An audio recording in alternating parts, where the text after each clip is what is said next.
warm welcome on a cool night, and thank you for joining us this evening. A couple of things. I think most of you are aware that there was some youth that were involved in a shooting earlier this morning, not in our district. I think District 2, I think, where there were some 6 middle school children. District 4. District 4, thank you. 6, 2 unfortunately passed away due to the shootings. 4 are in the hospital. 1 is critical. So before we open, I'd just like to take just a minute, have some silence as we continue to come together in this participation to try to work with our police officers to help reduce the shootings. But unfortunately, now it's middle school children who are involved. So we'll just have a moment of silence to remember the 6 victims and their families.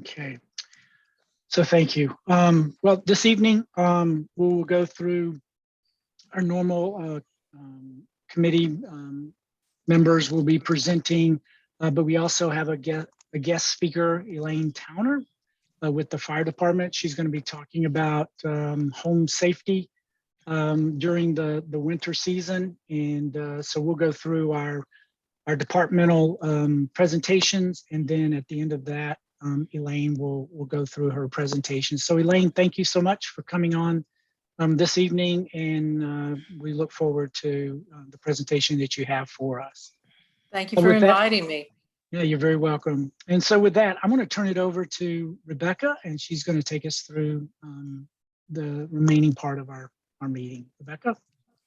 Thank you, Brian. And I also like to say happy holidays to everyone. And also we just have to continue to keep the great city of Durham, in our prayers with the sadness of the youth. I just want to share, just my heartfelt feelings when you hear something, young people, unfortunately, involved in tragedies like that. But it's good to see everyone. And we'll start with our monthly department presentations with our police department. We have Commander Robert Gaddy here, and he will share with us what's going on in District 2. It's yours, Commander. Thank you. Good evening to everyone, and as always, thank you all for being here and taking the time out to try to make a difference. District 2, we had a homicide. Matter of fact, I told Nick, I got on the last time we were here, Nick was bragging and said he put it in here that we didn't have any homicides, and probably the day after he said it, that's when we had one, so he jinxed us. But we've had 1 homicide, and that was at 2309 Leatham Street. That was on 11/13/2021. So far this year to date, we've had 7 in the district. We did see a decrease in robberies. There were 9 robberies in November versus 14 from October. And as always, we really want to remind you not just be aware of your surroundings when you're out shopping. If you're buying bunches of things, bags and all that, make sure that you put them away in your car, out of sight, out of mind. If you're ordering packages, we've seen some package thefts. And, just if there's a place you can send them where they don't sit on your porch until you get home from work, that would be great. Or if you can, a neighbor's house or something like that, somebody that you know is going to be home, that's one of the suggestions we would make, just to prevent people from coming in and trying to take your items that you've ordered for Christmas. We've seen a decrease in aggravated assaults. We had 16 incidents versus 19 in the previous month. 16 incidents where we actually had 19 victims. In the 19 incidents, we had 19 incidents with 26 victims, but needless to say, there's a decrease. Burglaries have decreased as well, 36 in November versus 43 in October. Overall, our larcenies have decreased significantly. We only had 174 versus 221 larcenies in October. And so the larcenies that we had of the 174, 82 were from motor vehicles. And so about 75% of those vehicles were unlocked at the time. And there again, just remember, don't leave valuables in the car. If you have a nice laptop, take it in, bring it to your house, take it in the house with you. Particularly folks that like to leave weapons in cars. A lot of times these folks are breaking into cars looking for guns and whatnot. And so they will break in your car, steal the gun. And unfortunately, that's another weapon out in the street. And so just be mindful of that. We are looking at several different operations aimed at the quality of life throughout the district. And I think that you all have seen an increase, if you hadn't noticed it, of the homeless population on Hillsborough Road, Guest Road, North Point Drive area. We're working with our CIT unit, our crisis intervention unit, to provide different types of relief or shelter for these folks and try to get them out of the situation that they're in. We've had, I think, 1 or 2 people that have actually entered into the program and with Officer Beckett. And so it's just a good opportunity for them to get a new lease on life and start in a whole new direction. So we will continue to do that. As I talked about package deliveries, as I caution you all what to do, we're also doing some things for you. We have officers in marked and unmarked vehicles in your residential areas. So if you see a strange looking vehicle, you definitely call 911, but it could be my officers out there just doing surveillance, trying to catch somebody in the act of stealing packages. And so we'll hopefully catch some of these folks that are doing that. In terms of if you have any specific quality of life issues that you want to have addressed, please reach out to Lieutenant Cloninger or myself. We can be emailed. His is nicholas.cloninger. And what I'll do, I'll put that in the chat and I'll put mine in there as well. That way, if you have any quality of life issues that you want want us to address, we're happy to do that. In terms of directed patrols, we conducted 2,135 directed patrols during the month of November, which is a lot. And of course, you will always see the increase because of the Christmas holidays. And so that's kind of what's going on in District 2. I think, it's an unfortunate incident that happened in District 4, and my heart goes out to the families as well as it relates to that. And we'll just keep everybody engrossed in prayers. And so I'm looking through the questions. Yeah, I guess with the incident, people are concerned if there's any specific things that you're doing, with the violence and the shooting that you normally just don't do just to keep us safe. Well, and part of what I will tell you, and I see friend Captain Webster and Captain Whitaker both up here. We've done a lot of work with the Sheriff's Department to do joint operations as well as our own staff as much as we can between calls for service.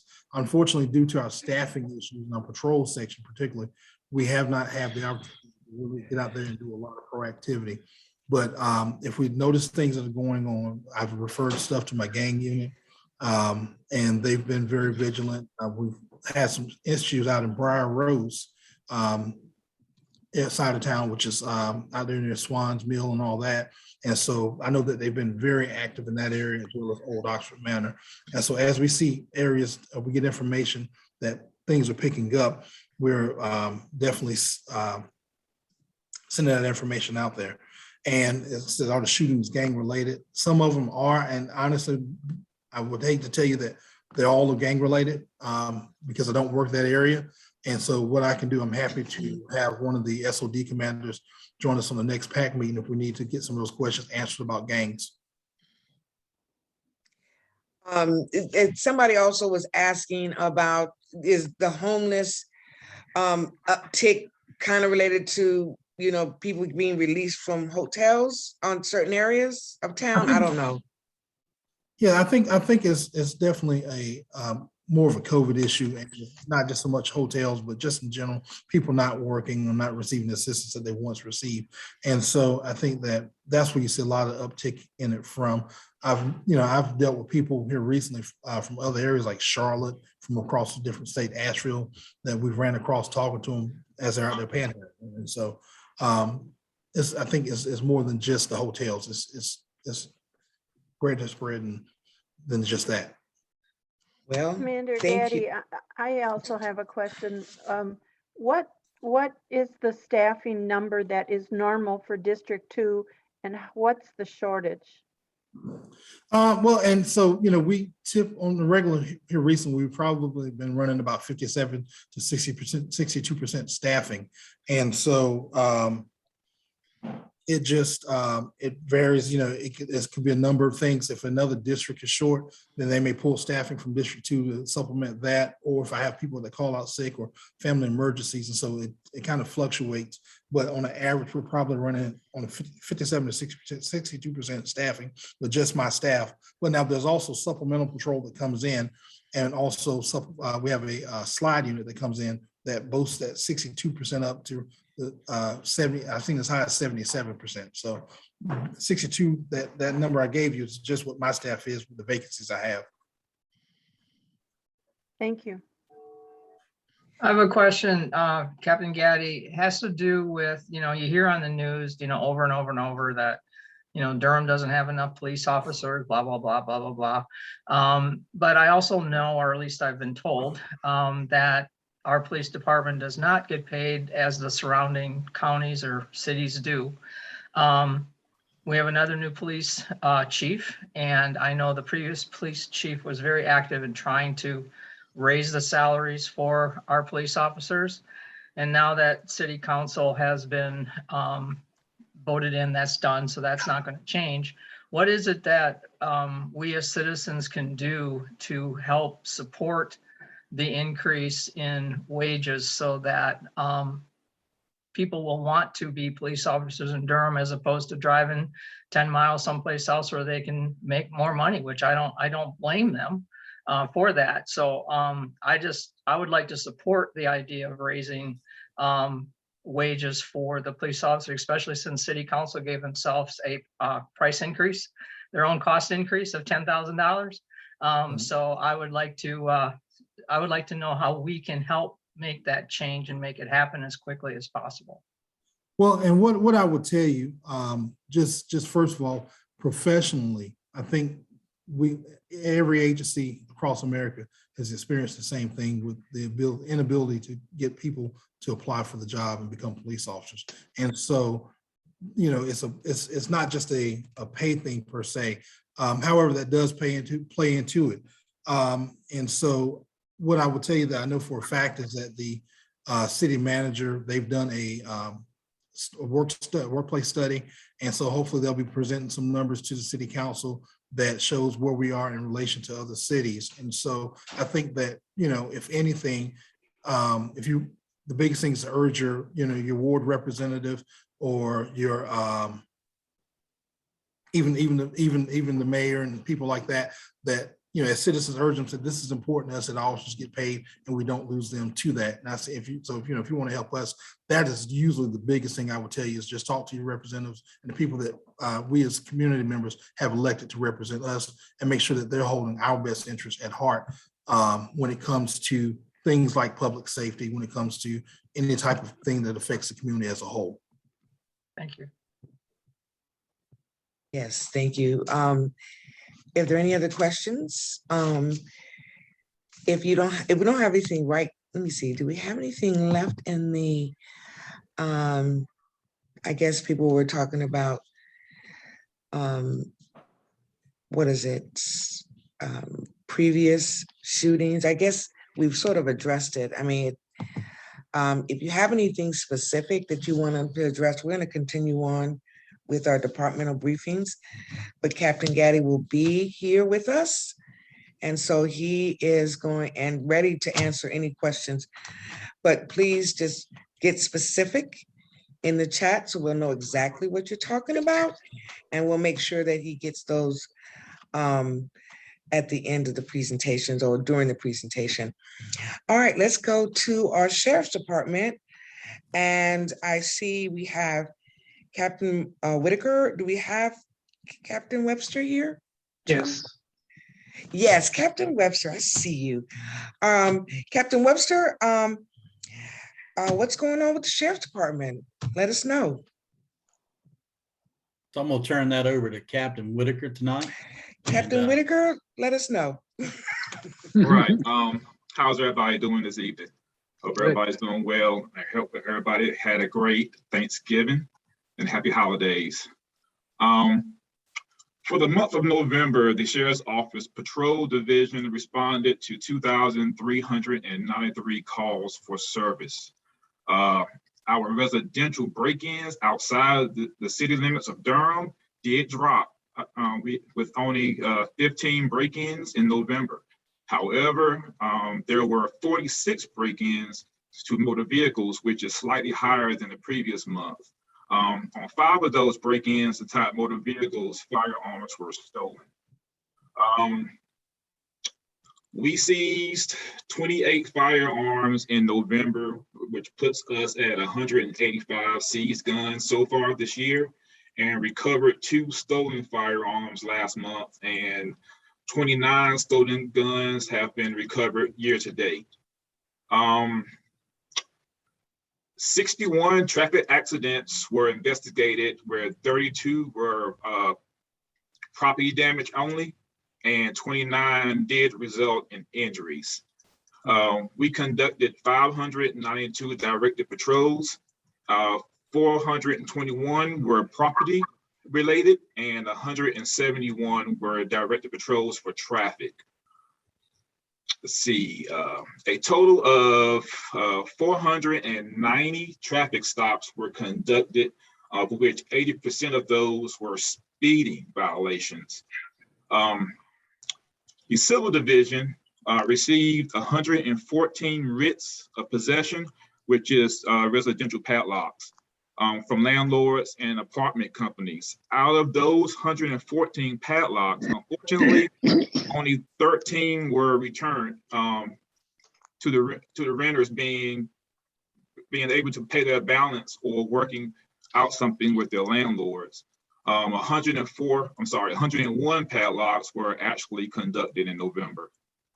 And lastly, there were 5 incidents where people suffering from some kind of cognitive impairment or mental illness were located after being lost or wandering off.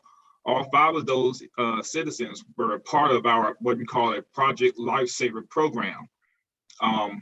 For those that are not familiar with our program, it's a free service we provide that saves lives and reduces potential injuries by quickly locating adults and children who wander due to Alzheimer's, autism, dementia, or any other related conditions. Citizens that are enrolled they wear a small personal transmitter around either their wrists or their ankles, and it emits this tracking signal. If the client goes missing, the caregiver notifies us, the Sheriff's Office, and we have a trained search team that will go and respond to the missing persons to their last known area. On average, Project Lifesaver clients are located within 30 minutes or so. And that is it from the Sheriff's Office, unless Captain Webster has anything else that he wants to share. I just have one other thing. We did and Captain Gaddy, I'm gonna steal your thunder here just a little bit. This past Saturday, Captain Gaddy spearheaded a FOP Cops and Kids event at the Target at the old South Square Mall, where he had pulled together a lot of law enforcement officers to go shopping with kids who are in need. And that made a lot of children's Christmas, and the faces and just the kids themselves had a wonderful time. But I want to publicly thank Captain Gaddy for doing that and putting that event together. Well, thank you, Captain Webster, for highlighting our commander out here in District 2. We always feel like we have, between the police department and sheriff department, we're very fortunate. So I'm not surprised he did it, and everyone was involved. So that's a wonderful thing. Congratulations, Captain Gaddy. Thank you. Well, you're welcome, for sure. We're going to continue on. And like I said, make sure that if you have something specific, put in the chat, and me or Hey. Brian will be. Do you have something there? Yeah, there is a Nancy had a. Oh, Nancy. text. Okay, I'm sorry. Mhm. That's okay. Yeah, she just said that she read the sheriff's department was awarded a grant called the NC Governor's Highway Safety Program. How does that assist the sheriff's office in our county? See, another kudos to District 2 out here, the sheriffs, and in tandem with our wonderful police department. So, we just gotta, tip our hats to the brave law enforcement out here in District 2. So kudos to y'all, and congratulations once again. We're going to continue on with Parks and Recreation, and we have Colleen Toomey. Where's Colleen? I don't She's see out her. here. She's here. I'm on, but my reception is not working well. Give me a thumbs up if you can hear me okay. We can hear you, Colleen, so that's good. Okay.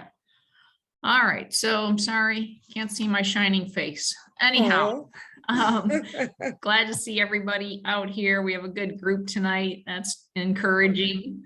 All right, so quick, we have a holiday parade is coming up this Saturday. Everybody prayers. It's supposed to be 73 and rain right now, so we all have to pray that there's no rain. The 73 would be wonderful, but no rain would be even better. 11 a.m. straight down Main Street, starts at the health department and heads all the way down along the route there. So seating will not be provided, and spectators are encouraged to bring your own chairs and blankets. Masks are optional outside. Our parade marshal will be our new mayor, Elaine O'Neill. And then the parade MC this time is the WRAL evening anchor, Lena Tillett. If anybody is going to be in the parade, thank you. And I know that our Durham police and county sheriffs will be there. But we are looking forward to reinstating our parade once again. Going into the new year, exciting news that the W.D. Hill Recreation Center, located on Fayetteville Street, has a new look for the new year. If you haven't been by there, you'll see that facility renovated both inside and out. And there's going to be a special day on Saturday, January 8th from 2 to 5, recognizing Martin Luther King Day, and an official reopening, official ribbon cutting ceremony. There's also going to be a room dedicated to the Algonquin Tennis Club. This club was originally, way back when, was the original, part of the original founders there at W.D. Hill. So, we've got that news. The Weaver Street Recreation Center has had a facelift, and that grand reopening celebration will be Wednesday, January 19th.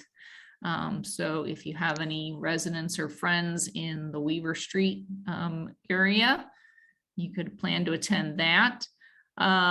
We have the Durham Senior Games are coming back again. Registration opens Monday, February 1st. With the kickoff opening ceremony in April. So we'll continue to talk about that. And we have new engagements coming up for the community after the first of the year. If you haven't been out to the Hoover Road new park property, that's exciting to see all the new fields. We have a new playground going in up there. And across the street at Wheels, we will begin to have some listening sessions for the community. So watch for announcements if you are interested in providing feedback on the Wheels property. Any questions, comments? All right, well, thank you, Colleen, for all that wonderful information. And the parade, I'm gonna try to get down there, I think. I hope it doesn't rain. We're gonna continue on our departmental presentation. And we have the health department is Miss Reza on. I didn't see, Brian, did you see her? Yes, she is. Oh, there she is, I'm Yvonne. Yeah, there here. she is. Good to see you. Happy holidays. Happy holidays. Good to see you all too. And Aaliyah is joining me today. She's gonna Oh, go ahead hi. and take over with the announcements. Thank you so Great. much. All right, go right ahead. No problem. Do I have the ability to share my screen? Yes, Alexis can Okay, let do me, that. fingers crossed. It's been a technology day for me, so. Oh, wait, I don't have the rights. Wait a minute. I thought you did.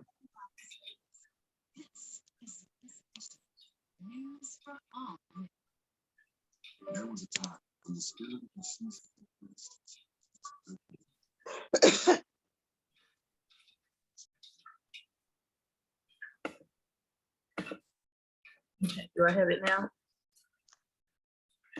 No, it's still not available. Can someone give me screen sharing capabilities, please? We're gonna give you guys a quick update about the Omicron variant and then just some health department updates on with our new vaccine schedule. Okay.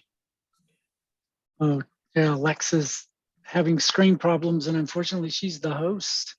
I'm here. And, Give me 1 second. Oh, okay. My thought whole you, screen just went black and I could Yeah. not click on anything. I'm sorry, it must be contagious. It must jump from one screen to the next. It's a Monday in December, so. Mhm. Okay, go ahead and try now. Okay. Looks good. And Yvonne, you just let me know. Yep, it's good. Looks good. Okay. How about now? We can see your notes. Okay. All right. Just-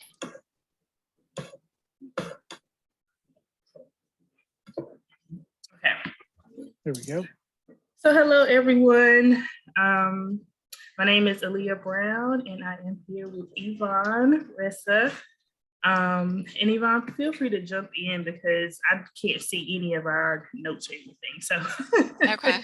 feel free to jump in whenever you can. Okay. So what we know about the Omicron virus, so how easily does Omicron spread? And Yvonne, if you can share a little bit of information about this, please. Let me go ahead and pull it up.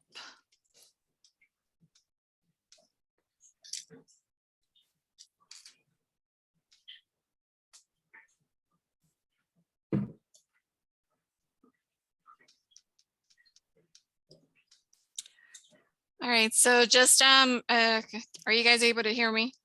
Yes. Mhm. Okay, sorry. So as far as the Omicron, what we know, how easily does it spread? So the Omicron variant likely will spread more easily than the original SARS-CoV-2 virus, and how easily Omicron spreads compared to Delta remains unknown. The CDC expects that anyone with Omicron infection can spread the virus to others, even if they are vaccinated or don't have symptoms. What causes a severe illness? More data is needed to know what know if the Omicron infections and especially reinfections and breakthrough infections in people who are fully vaccinated cause more severe illness or death and infection with other variants. So everything is still very new. So they're still trying to go ahead and get all that information. Luckily, there's not too many cases, so they're trying to nip it in the bud, but it is spreading. Will vaccines work against the Omicron? Current vaccines are expected to protect against severe illness, hospitalizations and deaths due to infection with the Omicron variant. However, like with the other variants, breakthrough infections in people who are fully vaccinated are still likely to occur. With the other variants, like the Delta, vaccines have remained the best effective and preventive measure for severe illness and hospitalizations and death. The Omicron further emphasizes the importance of vaccinations. So the rest of the information Leah will go ahead and cover as far as our hours and all that stuff. Yes, and the variant has found its way to North Carolina. It is not in Durham County as of yet, but the one confirmed case that's in the state is in Mecklenburg County. So an update from the health department from us. So we have Pfizer booster vaccinations are available for our youth age 16 to 17 beginning today at the health department. Misconceptions: if you've already had COVID-19, you can pass it along to others. You can be reinfected. You do need to be tested. So continue to wear your mask. And of course, continue to promote vaccinations to others, because that is the number one recommended precautions against COVID-19, as well as the additional variants. So which vaccines are available here at the health department? We currently offer all brands and doses of the COVID-19 vaccine. So you can get your first, second, and all boosters. All vaccines are free for people 5 and older with no appointment or ID needed. And so our vaccination clinic hours are Monday, Wednesdays, and Thursdays from 9 to 4. Tuesdays from 9 to 6, and we are closed for lunch. So be mindful of that when making your plans. So a recent update to our vaccination clinic hours is that we will be offering Friday clinic this week and next week. So it will be this week, I'm sorry. So last week we had it on the 10th, and then this Friday we will have it from 9 to 4:30, and that's all doses and brands. And so you can walk in or make an appointment, so you can call 560-9217. With holidays coming up, we also have some tips for a healthy holiday season. So of course, I know we're gonna beat this down, but get vaccinated or get a booster if you're eligible. Follow all your local and state guidelines, your social distancing, take precautions indoors. Choose outdoor spaces when possible. I know it's cold, but oddly, some kind of, we have warm times as well too. So just make some conscious decisions and stay at home if you're feeling sick. If you are in need of transportation to some of the vaccine sites around town, you can call Go Durham at 560-1552, but just make sure you're calling them at least 24 hours in advance. And for those whose vaccine cards is getting a little flimsy or you probably lost it, you can call the COVID-19 Vaccine Help Center at 888-675-4567 Monday through Friday and on the weekends to receive a replacement. And also they can guide you whenever you went through any retail locations like CVS, Walgreens, and things like that. They can give you the information on how to receive your information from them as well. So we still have COVID testing, and that's free, available for anyone, regardless of your insurance documentations. You can go through here and register for a test, or you can also call to get your COVID testing scheduled as well. And so these are some of the testing sites. So we have one through El Centro Hispano, some of the local housing authorities as well. So if you need this information, please reach out to us. And of course, if you need transportation to this, they do offer that as well. So here are some of the links to join some of the email listings.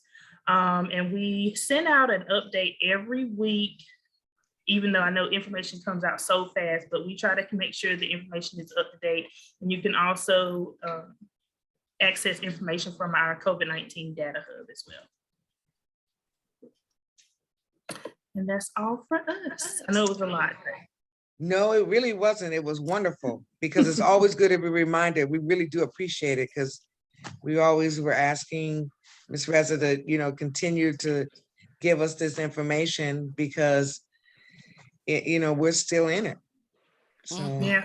we appreciate it. Absolutely. All right, well, keep us updated. Is there anything else? If you have any questions for the health department, once again, put them in the chat and me and Brian will make sure that we'll get them to the There is, appropriate. There is somebody? there is one. Colleen asked, what's the average walk-in wait for a booster? Do you know what the average wait time is for the booster if you were just walk in? I haven't seen any lines at all, Colleen, at all, to be honest. It's everybody's going in as soon as they go ahead and check in, not even at the check-in booth. They're going in right away. So it's still doing pretty good. The first week that we started with the boosters, there was quite a bit, and we're seeing a frequent, a good flow of people, but no lines have yet to be seen yet. So, and it's important to go ahead and emphasize on for the 16 and 17 year olds. Keep in mind that those boosters are just Pfizer. With the adults, they did go ahead and say that once you got the booster, if you decide to go ahead and get any other, now that all of them are available, you can go ahead and get it. With the teenagers, only the Pfizer up until now has been authorized. And really quick about the wait, although you don't need any appointments to come in, if you're worried about the wait time, I haven't seen too much of a wait, but you can always call and see how busy it is prior to you coming. But honestly, so far I'm seeing the longest time being actually getting into the building. Yeah. So going through the screening process. But Right. other than that, I think you guys should be good. Perfect. Thank you so much. Well, I'll tell you what, that was wonderful. I thank you ladies for that information. We're going to continue on. NIS has just really supportive of District 2. Mr. Span is not here this evening, but we are just really fortunate to have Alexis John, if there's from NIS, if there's any information she'd like to share, I'm going to give the floor to her. Hello, Ms. John. Thank you, Rebecca. And I will be really quick. I know we're getting close on time. I do want to thank everyone who came to the community conversations last month. We had over 100 folks tune in, and definitely more on the YouTube and the Facebook page. If you didn't see that, it is available on both of those. So you can definitely go to community engagement team on Facebook and view it there. But that's only the beginning. We definitely had a good conversation there. Folks were able to ask questions. They received information from the community resource unit, the community engagement unit, and victim services, the 911 center, and there were words from Chief Andrews and Sheriff Burkhead. But definitely this is the space to continue those conversations and put actions to those conversations. It's one thing to come and meet and have our questions answered, but it's a whole nother thing to actually put strategy to it and see where we can support. I did want to say thank you to Miss Nancy Nipkins for asking the question, how do we support you? Like, what can we do to support you? And that's so important when we're asking our questions is we're asking them so that we can then take action after the answer is given. So I just wanted to say thank you for that. And so as we go into the new year, hopefully when we come to the next meeting, we can continue the conversation that started with that community conversation, and see what we can do as a PAC, so we can actually put action to our words. And thank you. That's it.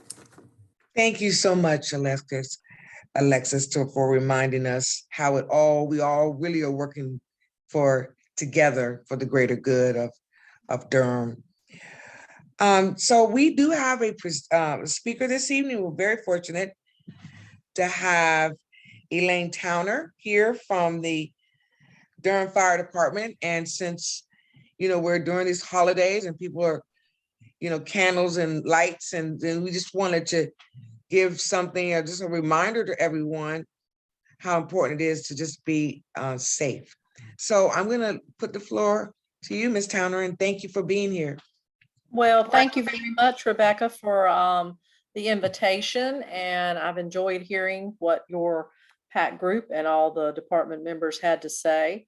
I really thank you for the invitation. We are always looking for communities and people in the community that want to know how to keep themselves safer, keep their friends, family, their homes safer. And that's what the fire department is all about. We're always trying to figure out how to get the word out. So this is a wonderful opportunity. I am a captain with the Durham Fire Department. I've been with the fire department for 27 years, and the last 2.5 have been in community education. I saw Alexis on the meeting. I've gotten to work with her in a lot of different avenues, and it's always great to be out in the community, even virtually. So the thing that I want to tell everybody and talk to everybody about tonight, we're going to kind of start with a picture that I sent out, and I think Brian was going to share. There's a picture that says shoes. So if you can show that. To do that. Yep. Alexis, I cannot. It says host disabled participant screen sharing. Go ahead, try it again. Okay. Yeah, I sent this stuff out. I wasn't sure who was going to be in control. No, not a problem. Not a problem. I'll just let me I know which one you're talking about. Just give me just a second. It was an attachment, just that it's just a still. Right. So when Brian gets this up, this is a board that our fire chief out in Bahama put together to use in different venues around the state. It's been to the state fair. It's been in a couple of different places. And it's just to kind of show people what the fire deaths in North Carolina look like this year. So that board right there has 81 pairs of shoes on it. I took that picture a couple of months ago. There are now 110 pairs of shoes on that board. And each pair of shoes is representative of someone who died in a house fire in North Carolina this year. So we felt like that was a very impactful way, because they tried to get the shoes to be representative of the people. You can see the little tiny ones up there at the top there. We lost some children in these fires. I believe the shoes that belong to the oldest person on there, it was a gentleman who was in his early 90s. So you can see from the shoes on that board that fire can affect everyone, and it affects everyone across our state. One of the most important things that you can do for your family, your friends, for yourself, for your own protection, is to make sure that you have a working smoke alarm in your home. 47% of those shoes would not be on that board if those homes had had a smoke alarm or had a properly working smoke alarm in their home. So that really is the major #1 message that we would like for everyone to take with them this holiday season, when they're in groups, when they're meeting with their families, when they're visiting elderly relatives, people that might not need to be climbing up on ladders to change batteries. I mean, that could be the best holiday gift that you could give someone, is to make sure that they have a working smoke alarm in their home. 3 out of 5 deaths in homes, in-house fires, are in homes that don't have a smoke alarm or don't have a properly working smoke alarm. The theme this year was to make sure you know what kind of sounds that your smoke alarm is supposed to make. So we all have experienced the battery beep on our smoke alarms, I'm sure. Most of the time, if they're going, the battery's going to go bad, it's going to be 3 o'clock in the morning, and it's going to wake you up for absolutely no reason. So that's just that little chirp sound that is very, very annoying. That's why we encourage people to get into the habit of changing your batteries regularly. A lot of our homes nowadays have smoke alarms that are wired into our electrical system, but they're still going to have a battery backup. And that's so that if the power goes out, you're going to be able to still have that protection from the smoke alarm. So just make sure that you get into a habit of changing your battery, whether you have the hardwired kind of smoke alarms or whether you have ones that work strictly on a battery. Just make sure you change them once a year. We used to say every time that you change your clocks, but a lot of the batteries that we are using now are a little bit more effective than some of the older ones. So you'd be in good shape if you made sure that you changed them once a year. The smoke alarms have a life expectancy. And that's one thing that a lot of people don't realize. They think as long as it's going to make noise, that means it's working effectively. It is not, because those little sensors that are in our smoke alarms and our carbon monoxide alarms too are constantly testing the air and looking for the danger in your home. So they get old and they get to where they're not as effective. So you've got about a 10-year lifespan on smoke alarms and around a 7-year lifespan on carbon monoxide alarms. So think about that the next time that you change your batteries, and see if you can find that manufacture date on your smoke alarm or on your CO alarm and replace it if it's within those times. We encourage people, even if your smoke alarm goes off inadvertently and because you burned the toast, or somebody's doing a little bit of holiday cooking when they weren't paying too much attention to what's going on, use a kitchen rag, wave it. Don't take the smoke alarm down, because sometimes you may forget to put it back up. And that's where the circumstances come in sometime, where they had a smoke alarm in their home, but it wasn't where it needed to be. Some of the causes of these house fires, you can probably guess what the number one is cooking. That's one of the number one causes of house fires, is unattended cooking. It's not that they were a bad cook or that they didn't know what they were doing with the cooking. It's just that they walked away and left their stove unattended. In some of the classes that we do and the groups that we meet with, we try to encourage people to never walk away while there's something on the stove. Turn the stove off. But if you absolutely have to leave, take something with you from the kitchen. Take a hot pad, take a wooden spoon, take a spatula, take something that when you see it in your hand, you're going to remember to go back to the kitchen and check and see what you have on the stove. I can't remember from one end of my house to the next why I left one room and went to the other. So having that item in your hand is going to be a good memory jogger for you. The improperly discarded smoking materials. I know people don't smoke as much as they used to, and a lot of people won't smoke in their homes, which is good, but they may go out on their deck, they may go on a porch, and they don't dispose of their smoking materials in a bucket or in a pail of water or something like that. And then the next thing you know, the side of their house is on fire.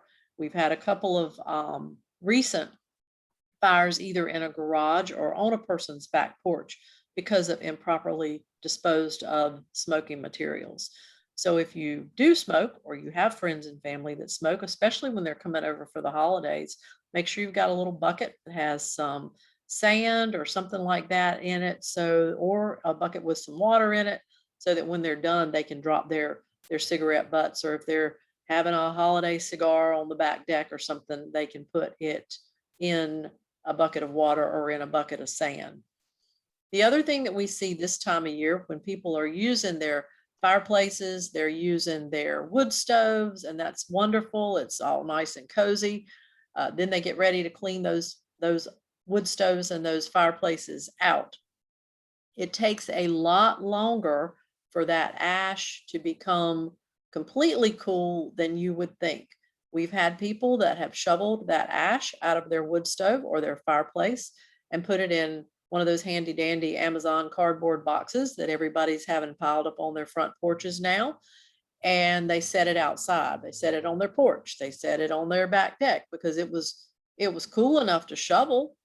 And the next thing you know, it's gotten a little bit of air to it, and that cardboard box is on fire, and the siding on their house is on fire, or their deck is on fire. So put that ash, if you have to put it in a cardboard box, then wet it down and keep it away from the side of your house. The best thing to have is a metal bucket to scoop everything out in, even if you're 2 or 3 days away from whenever you had your last fire. Put it in a metal bucket, fill that bucket up with water, and let it sit overnight. And that way you're going to make sure that when you do spread that out, that you don't set your yard on fire, or you don't set your porch on fire.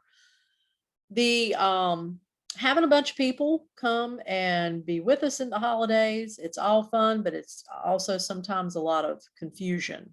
Everybody knows what a yardstick looks like. That 3-foot distance for the yardstick is it's a distance to keep in mind. That's the safe distance for keeping children and pets and anything that's combustible away from things like your stove, and away from space heaters, and away from fireplaces, and away from wood stoves. So just kind of keep that in your mind when your house starts to fill up with all the family and friends that you have over for the holidays, and make sure you can put a little distance between your guests and anything that might be combustible. And Brian, if we have time, if you will show that video, that's Okay. the legacy.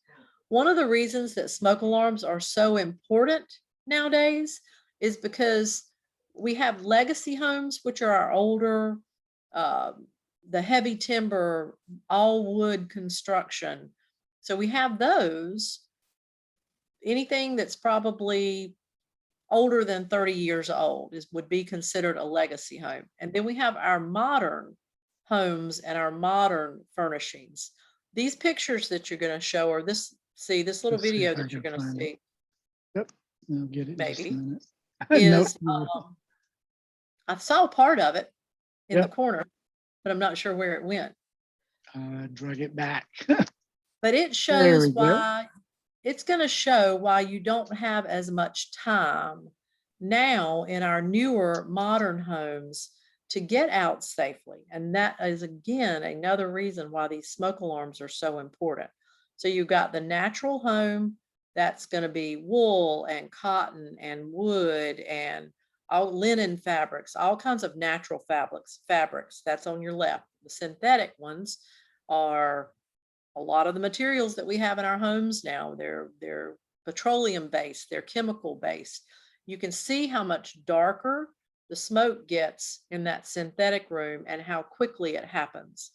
So in these legacy homes years ago, when for those older homes, you had around 17 or 18 minutes to get out of those homes safely, which means that the fire department had that amount of time to get there and get a jump on the fire. Now, in these modern homes with the synthetic furnishings and with the building materials that they're using nowadays, you've got about 3. So that's a big difference. And you can see that room, the synthetic room. I mean, as a firefighter, that natural room, I'd still go into that room with a water can, a water extinguisher like you used to have in the school buildings. And you could put most of that fire out.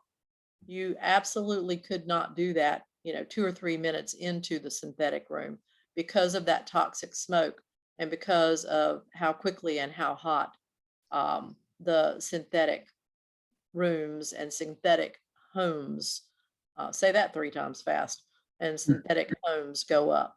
So that's probably the biggest and the most important message that we would like for people to realize. Durham Fire Department has a 5-minute response time goal.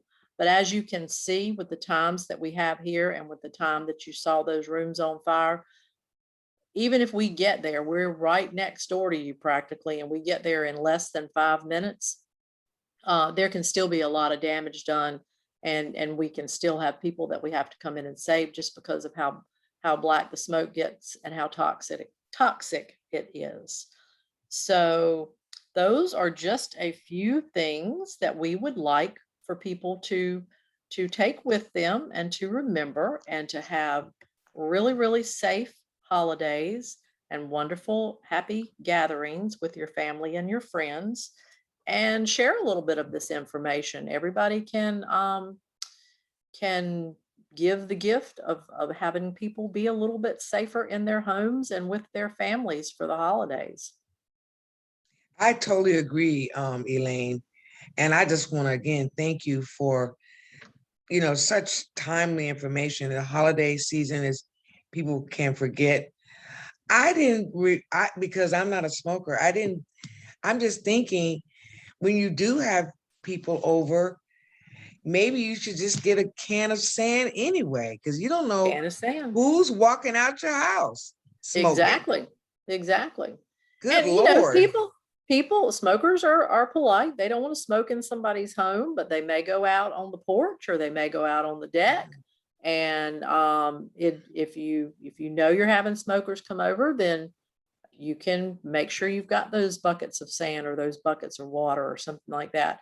It's better than being stubbed out on your deck, or even if they fell off of the arm of the chair or something like that. It's just a nice small, and make sure it's a metal bucket. We don't want to be doing this with a plastic bucket or something like that, but you'd probably still be okay. But a little metal bucket with some sand in it, and they'll think you're the best hostess in the world. I think so. Well, thank you once again. We're going to definitely have you back.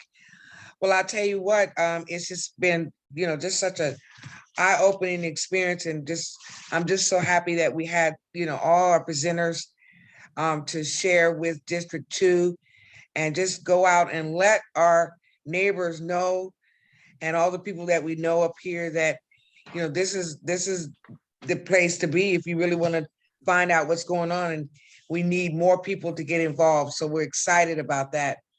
So I want to thank you, and I'm just going to pass it back to Brian. All right, thank you.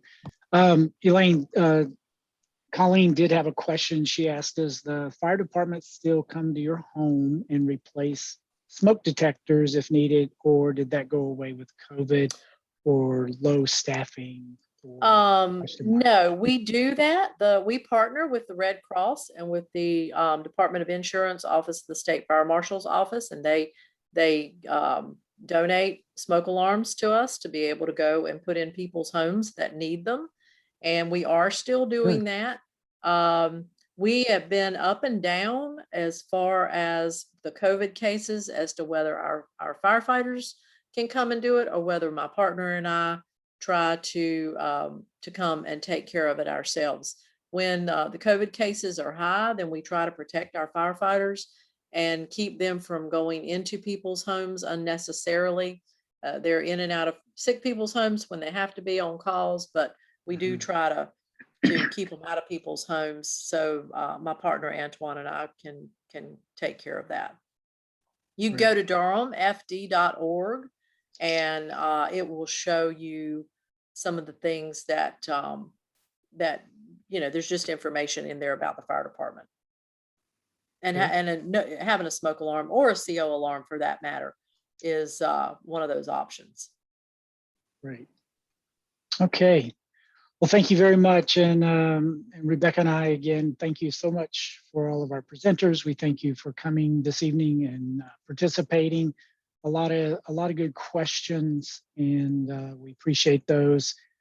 So I'll just end by wishing you a happy holidays, Merry Christmas. Try to enjoy time with your families. Specifically want to thank all of our police officers, fire, EMTs, because your 7 you're 7/24, 365. So we appreciate you guys still being available even during the holidays. Hopefully everyone will get an opportunity to spend time with their families. Have a great evening, and we'll talk to you guys in January. Bye-bye.